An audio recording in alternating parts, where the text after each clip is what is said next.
I hope so. Hello and welcome back. I'm here with my guest. I've got Mrs. Joyce Chanetsa. I got it right this time, Chanetsa.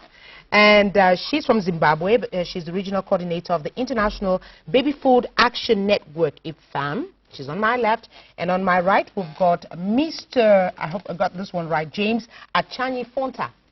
Fontem. Yeah. Fontem. All right. He's the CEO of Cameroon Link. How are you? It's fine. Good, ma'am. You're welcome to Cameroon. Thank you. For how long have you been here? Well, I arrived last Tuesday. Yes. And it's been wonderful to be here. You've been here for 1 week? For 1 week. You're getting very close because you're here for a 1 week visit. You're getting close to the end. Exactly, yes. I'm leaving this Friday. But it's been a wonderful experience. I've met lovely people. Yes. Wonderful food. I must mention the amazing array of food I've seen here. Say it again. Yes, I love Before we're going to get to that at the end for you to tell me how you've spent your 1 week in Cameroon. Yes. I know there's been a lot of work, but there's been a lot of food as well. Yes, yes, you can say that again. Yes. Good. Now tell me a little bit about IBFAN. IBFAN. IBFAN, rather. Yes, yes. It's the International Baby Food Action Network. It's actually a civil society organization. So we are very much down there with the community. And our work really is to protect, support, and promote breastfeeding and optimal infant nutrition, which is adding other foods to breastfeeding, you know, when the baby is being fed. Yes, so that is our main role, to ensure that this age-old practice is protected. Why attach so much importance to breast milk when we know that there are other options? Yes, these options are trying to provide what breast milk does. And why look for options when you've got the best? In fact, even those options, labeling regulations require that they must still carry the label to say, whatever else you do, breastfeeding is still best. Breastfeeding is a living substance. It's not just food. It provides protection, which is you know, prevention of diseases for infants. And when children, research has shown of late that when children are fed exclusively breast milk for the first 6 months and then continue on up until 2 years or beyond, their health is really what they should be having, is the best. You do not have frequent visits to doctors, frequent diarrheal problems, chest problems. They may have them, you know, as children, but they're not as much as when children exposed, are yes, on just formula feeding. So, in fact, the world right now talks of the benefits of breastfeeding and the risks of not breastfeeding. There's just so much more benefits to breastfeeding that to not do it, you're exposing your child to so much risk. I want you to best give me the meaning of this concept of breastfeeding. Breastfeeding, is it only the fact that you take your breast and the nipple and put it in a child's mouth, or what is it all about? What is breastfeeding? Breastfeeding, yes, it's providing the nourishment, but it provides much more. As I say, apart from the nourishment, it provides the protection. But there is also that special bonding which comes between mother and child. And in fact, when the father is also involved, because now we talk of male involvement. Yeah. Yes, there must be that support from the partner so that the mother can, you know, the milk just flows so much easily when she's in a loving environment. And that love is also passed on to the baby. So that love brings the family together. And then from the family, also the community. The community must also be supportive. Must they be, when you talk about breastfeeding, the exercise of breastfeeding, must it only be when the nipple is touching the baby's mouth, or there are other methods of breastfeeding? That's the core business. The nipple must touch the mouth. There must be good attachment, good positioning of the baby. But of course, there are instances when the mother has to go to work. When she goes to work, she can now express her breast milk and then give that to the child. You know, a carer now can give that breast milk to the child. We advocate using the cup and spoon. Because when you're using the bottle, that rim around the bottle, you know, the ring around the bottle, the teat itself, they are not that easy to clean. And that is when the disease, the infection is passed on. Yes. The last time you did an assessment to find out about how breastfeeding is being carried out or adopted in Cameroon, it was in 2010. That was 2009, actually. 2009. 9, yes. And Cameroon Link organized, that's our local partner, organized the assessment, and that results of 2009, we are now doing a reassessment, which we just carried out last week. It is getting better or getting worse. Now, Mr. James Chaye, you're better placed to tell us, what is the situation like in Cameroon? Well, Cameroon has developed in some areas, and some areas have instead dropped. When we did the assessment in 2009, the breastfeeding rates were considerably good. Well, progressive.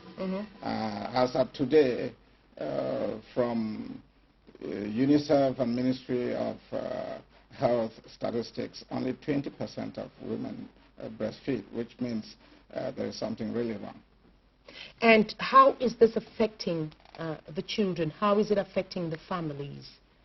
It's affecting not only the children, the family and the community and Cameroon as a whole.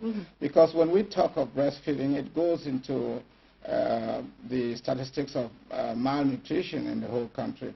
You would have realized that Cameroon was not on the list of countries that had children that were malnourished.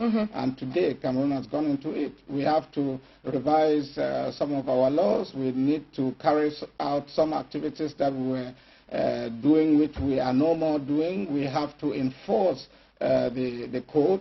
Cameroon has a code. Other countries do not have. A code on breastfeeding? Yeah, a code on the control of the distribution and sales of breast milk substitute. You know, the companies are not supposed to go into the hospital to advertise their products.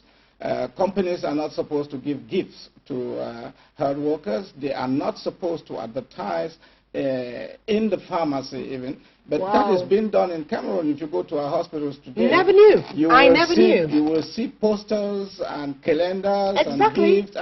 It's really forbidden, and the code exists. So we are trying to call on the government to do something, add an article which should be a punitive article so that those who do the violation should be punished. They're wrong. There is a law. Yeah. Why are they not being why are they not respecting it? Yes. You know, if you have a dog that doesn't have teeth, that dog would not bite, and nobody will be afraid of it. And that is exactly what we are asking the government to do. And we also think that another approach is to train the health workers in the health facilities, because when the law was enacted, most of the midwives and nurses that were there at that time, most of them have retired, and the young ones that have come in do not have enough information on this. Another thing we're also thinking is the education of men and women within the community should be enforced, because, you know, having a baby is a thing that concerns two persons, the man and the woman. And you realize that when a woman is pregnant, she goes to the hospital within the 9 months of the pregnancy, but men never go to the hospital to get the advice that has been given to the women. And we are thinking that the hospitals or the Ministry of Health to make it possible that there should be education of the partner, who is the man. Because most of the violations that are going on today would have stopped if the men were educated. Because in most cases, it's even the man that buys the product to bring home. Exactly. Yeah. So our regional coordinator has come. That is why I want her to tell me where she comes in. Where do you people come in? Where does this organization come in? You heard him say it. In Cameroon, it's like having a dog without a teeth. it's there just to back and sensitize and talk, but we haven't got the teeth to actually bring people to book. Where do you come in? Well, our main work involves supporting governments to enact this international code into a national law. And Cameroon has done it, but I think it's time to review, this regulation. In fact, the international code on which this law is based came into being 30 years ago. But ever since, the World Health Assembly meets every 4 years to discuss the code, and when they do, they come up with resolutions. These resolutions ensure that the code keeps up to date with the current lifestyle, with current practices and what is going on. So Cameroon needs to do that now, look at their regulation and see where it is falling a bit short of the progression that has happened with the resolutions that have been coming up. Because if we can take on board some of those resolutions, we may strengthen our national law. But in fact, companies are being naughty somehow. Because when this law came into being, companies were there. They knew exactly what they are required to do. But the main thing is that when our law is being put in place, we should not have company representatives on the committee that is working on this law. Because in many countries you find that happens.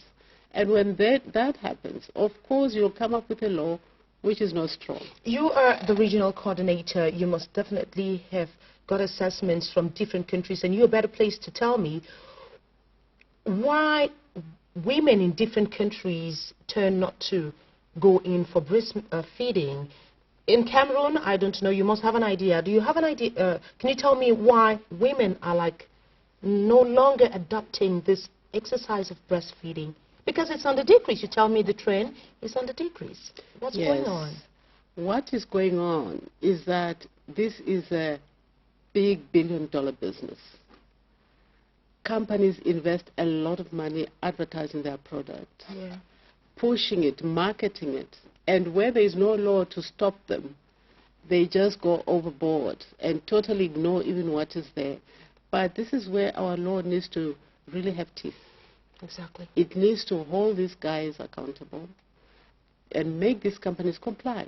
They've got to comply because the law is there. But women are, we get so, not just women, but I think anybody. This is why marketing and promotion people are there. They're there to convince you that what you have is not good enough. We carried away. What you have is not good enough. What we have is the best. Now, we as human beings, we are the only species that uses another species' milk. Do you know that? For our young. No other mammal does that. Now, why is that? And yet, God did a good thing by giving us, the milk that we have for our babies, because that milk is suited to the development of this baby. Cow's milk is suited to the development of the cows. Don't you think we have a cultural issue here? Why are women not just accepting to breastfeed their babies? Why are they running away from that exercise and turning to other options? What is going on? Well, there's so much marketing that has been done, aggressive marketing. I mean, when products are coming into hospitals, mothers are meeting them even in the community, and they're being told, here is a freebie, we've got something for you. I mean, that easily, at that moment they're not thinking. They'll accept that sample, but the point is to catch you. Yeah, once you try it once, twice. Exactly, now you need to buy it. There won't be freebies anymore. And when you start buying, it's profit from my pocket. You see? So this advertising, and I think this is why the world came together at the World Health Assembly and decided that we need to have a law to control these companies, because they're misleading mothers. They're undermining the practice of breastfeeding. And we start, and you see even the images. You'll have this wonderful, beautiful lady, and she's holding a bottle, and fancy bottles, fancy this and that.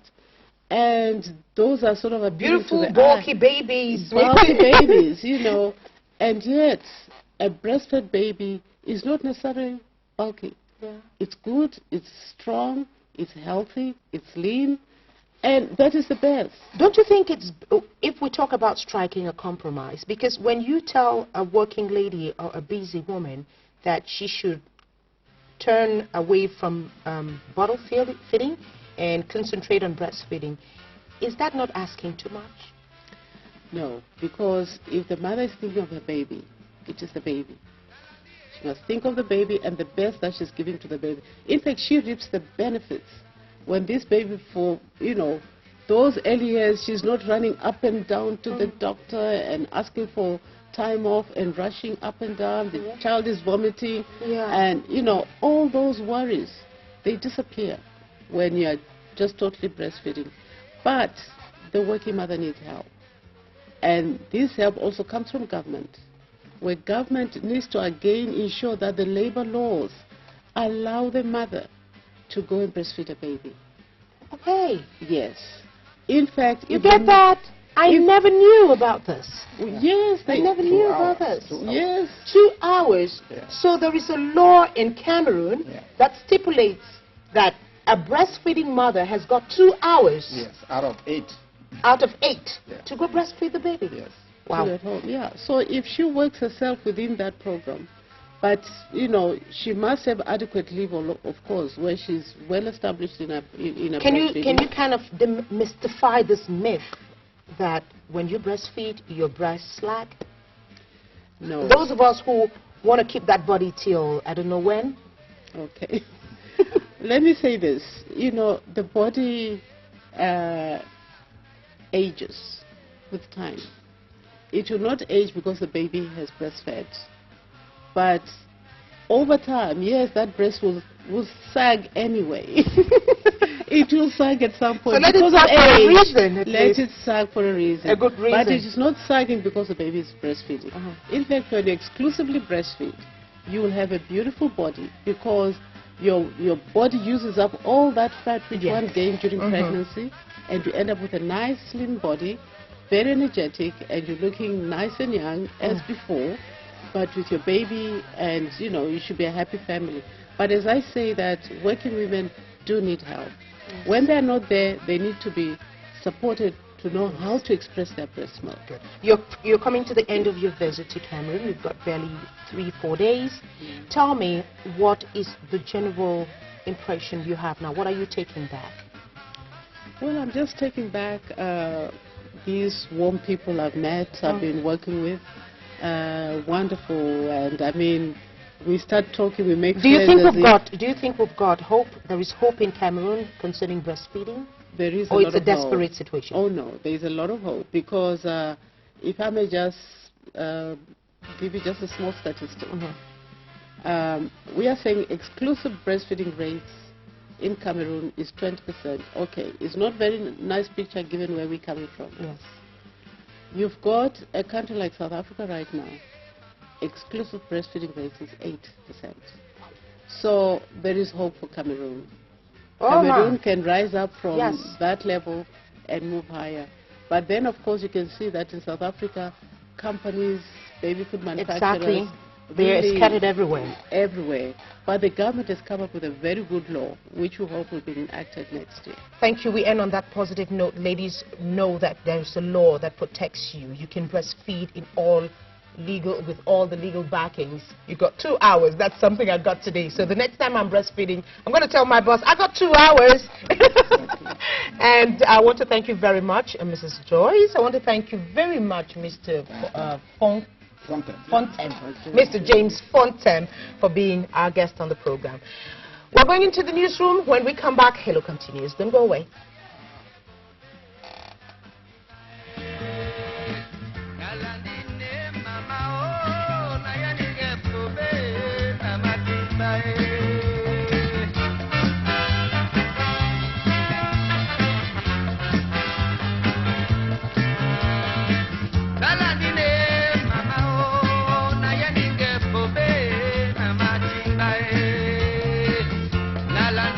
Mama,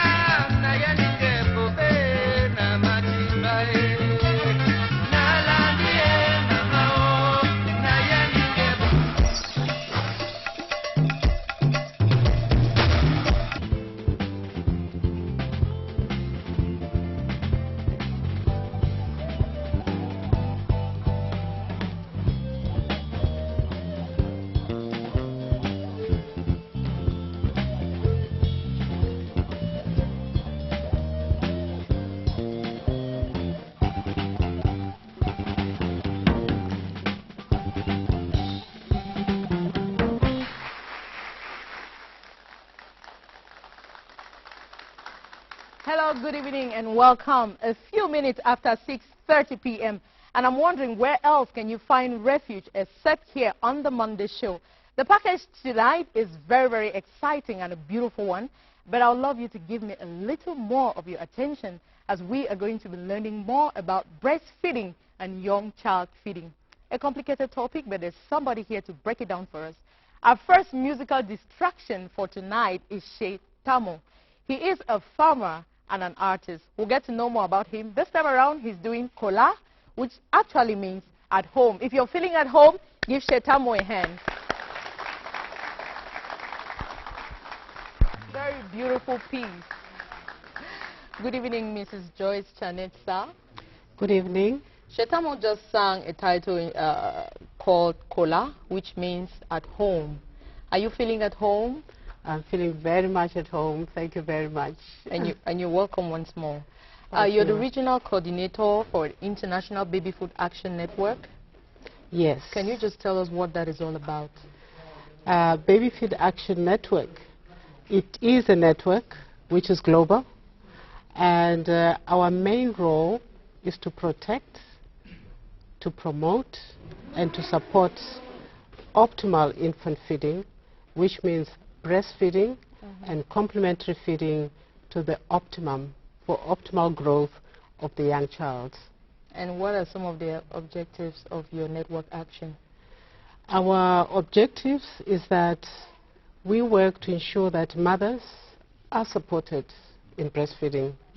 It seems an easy thing to do, but it is not that easy. Mothers do need the support. They need the support of their families, of their partners, their husbands. They need the support of government. Government supports mothers in ensuring that there are policies put in place to allow them to optimally breastfeed. Working mothers need the support as well so that they can feed their babies optimally. So when government comes in, they bring in policies. These policies actually were enacted from a global level, but then countries then implement them at the national level. And this is because globally it is accepted that it is known that breastfeeding, there is nothing that beats breastfeeding. It is the optimum. So that is our major objective that we as IBFAN promote when we are working with governments, and through them working with families and communities. Okay. I learned you just supervised a 3-day workshop for reassessment of the breastfeeding trend in Cameroon within the context of the World Breastfeeding Trends Initiative. Now tell us, what are some of your findings? Yes, that's true. We spent 3 days last week to conduct a reassessment of breastfeeding trends in Cameroon. The first assessment was conducted in 2009, and now this reassessment is to just see how far we've moved since then.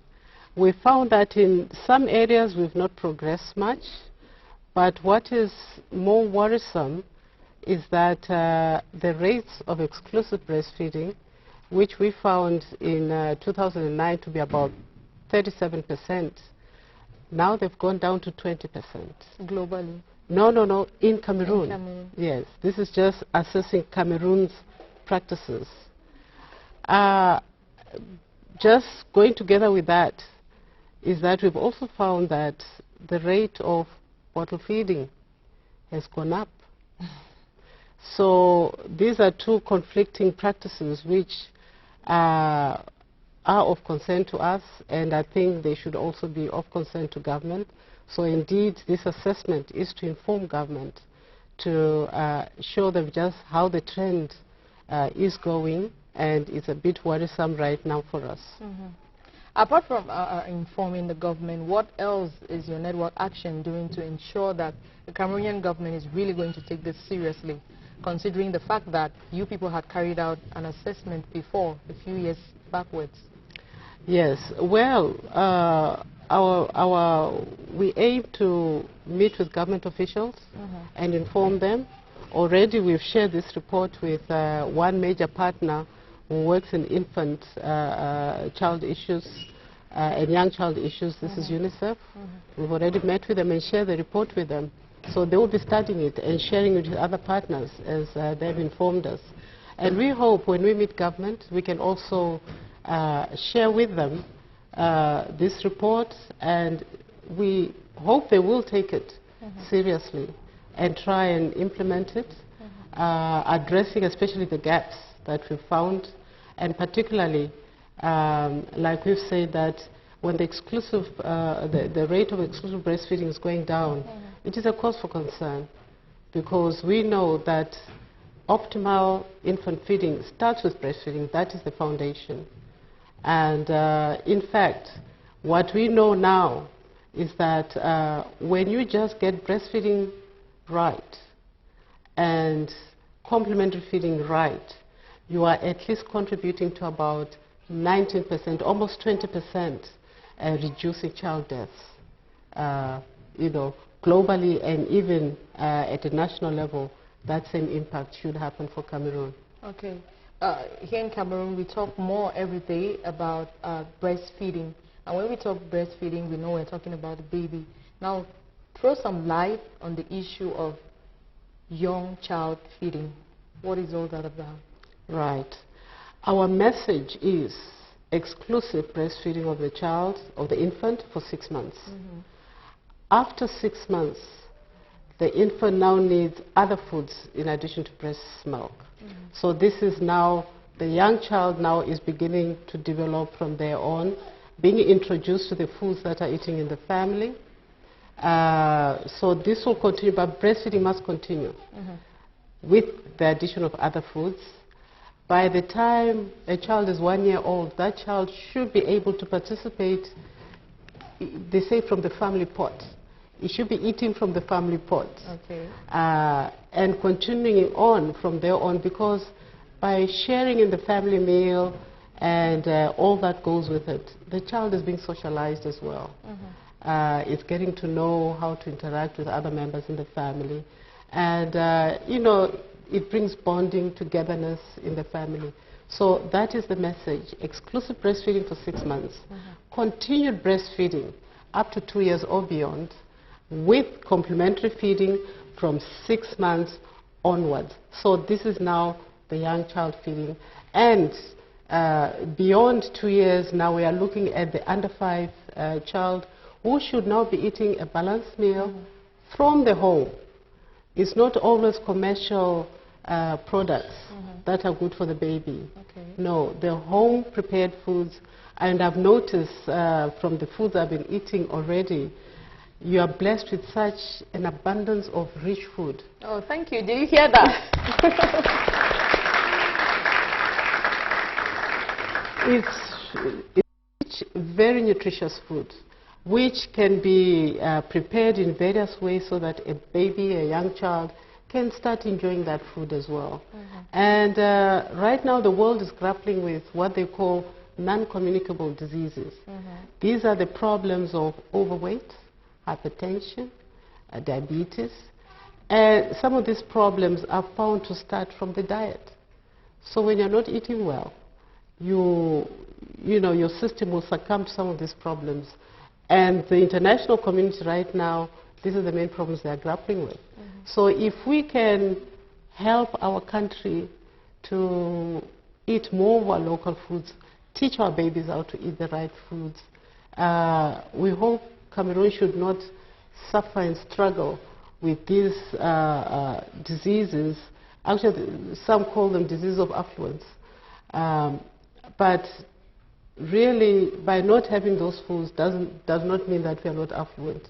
We can eat healthily, well, and take advantage of what we have naturally available. Now tell me, what message do you have to Cameroonian parents as far as infant and young child feeding is concerned, way away from all what you said? I think I want to repeat my message.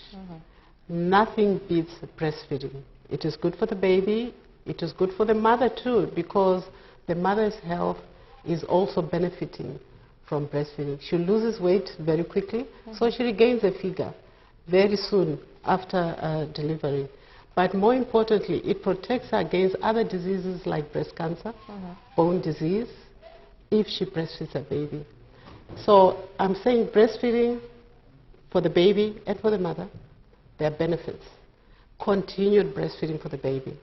The baby still gets over 75% of its requirements from breast milk after 6 months. Continue breastfeeding and optimal feeding of these wonderful natural foods that we have in our homes. Thank you very much, Mrs. Chanetsa, for coming. And I hope that you out there and you present here in the studio have learned a lot. Forget about the fact that your breast is going to run down like a flat tire. She says, even if it's going to run down, it's going to run down. So whether you breastfeed or not, it will never remain the same. Am I right? Very right. So you better breastfeed and keep your babies and yourself very healthy. Thank you.